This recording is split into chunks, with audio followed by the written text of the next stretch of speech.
आज हम बात करेंगे लंबित वाद के सिद्धांत की, जिसे अंग्रेजी में डॉक्ट्रिन ऑफ लीज पेंडेंस कहते हैं। यह सिद्धांत ट्रांसफर ऑफ प्रॉपर्टी एक्ट 1882 की धारा 52 के तहत आता है।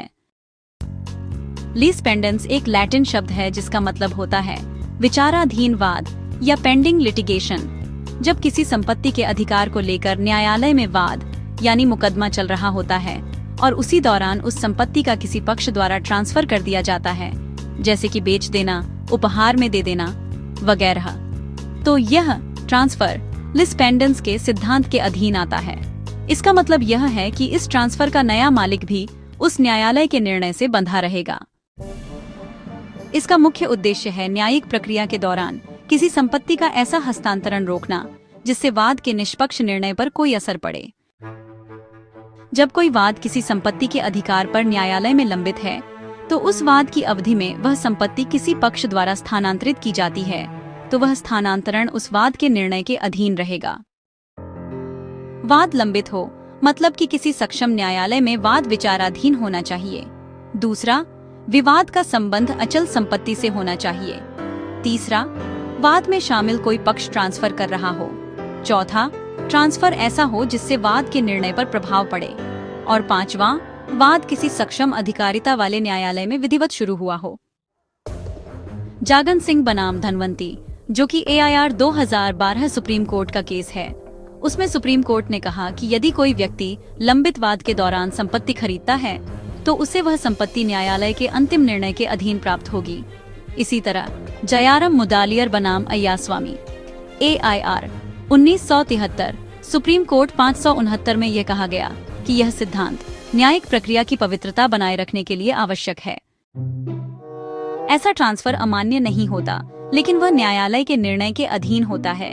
नया मालिक उसी स्थिति में होगा जिस स्थिति में बेचने वाला पक्ष था। नया मालिक वाद में स्वतः एक पक्ष नहीं बनता, लेकिन निर्णय उस पर भी लागू होगा। हाँ, लंबित वाद का सिद्धांत बंटवारे के वादों पर भी लागू होता है, क्योंकि बंटवारे के वाद में भी अचल संपत्ति के अधिकार का विवाद होता है। कैसे? यदि भाइयों में बंटवारे का वाद चल रहा है और एक भाई अपना हिस्सा किसी तीसरे को बेच देता है, तो वह क्रेता उस बंटवारे के निर्णय से बंधा रहेगा। मुल्ला के अनुसार लीज पेंडेंस एक सार्वजनिक नीति पर आधारित है।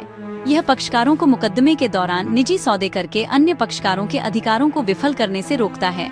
सलमंड का मानना है यह न्यायिक प्रक्रिया की पवित्रता और अधिकार को बनाए रखता है। लंबित वाद का सिद्धांत एक आवश्यक कानूनी सिद्धांत है जो संपत्ति से संबंधित वादों के निष्पक्ष और प्रभावी निर्णय को सुनिश्चित करता है।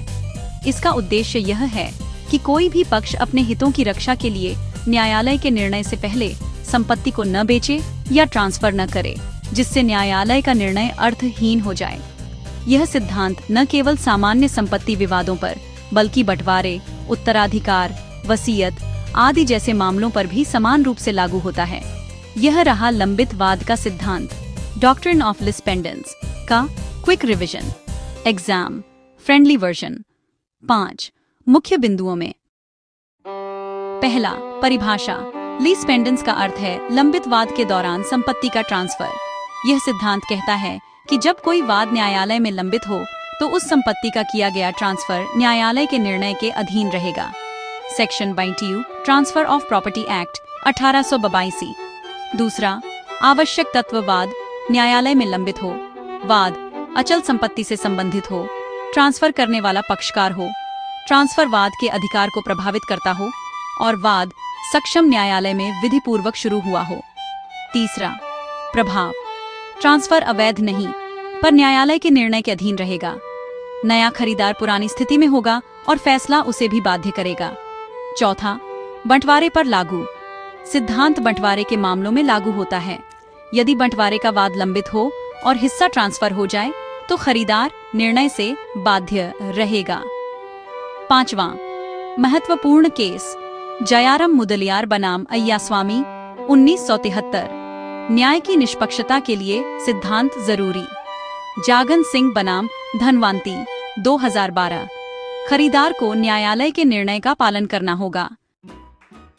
धन्यवाद।